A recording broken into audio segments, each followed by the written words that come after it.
எல்லாருக்கும் வணக்கம். Momentum funds mutual ஃபண்ட்ல இப்போ புதுசா எல்லாரும் பேசுறது பார்த்தீங்கன்னா, மொமெண்டம் ஃபண்ட்.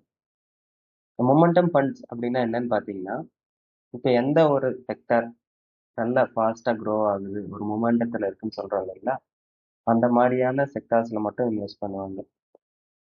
எடுத்துக்காட்டா பார்த்தீங்கன்னா, இப்போ வந்து ஈவி, அப்புறம் பார்த்தீங்கன்னா, மரபுசாரா எரிபொருள் சொல்லக்கூடிய விண்மில்லு, அந்த மாரி சோலார் இண்டஸ்ட்ரி அந்த மாரியான நிறுவனங்கள்.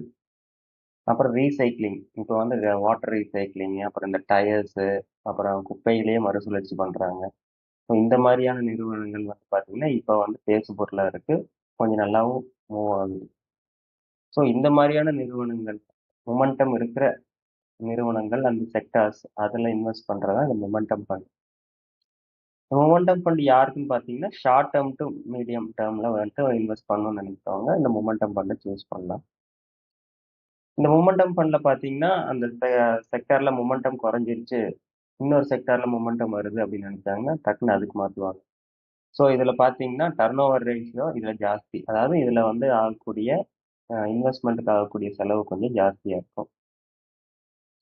அப்புறம் ரிஸ்க்கும் இருக்கு. ஏன்னா மத்த ஃபண்டுகளோட இதுல கொஞ்சம் ரிஸ்க் என்னன்னு பார்த்தீங்கன்னா, திடீர்னு மார்க்கெட் வந்து ரிவர்ஸ் ஆகுது அப்படிங்கும்போது, இந்த முதல்ல அடி வாங்கக்கூடியது இந்த மொமெண்டம் ஃபண்டு தான்.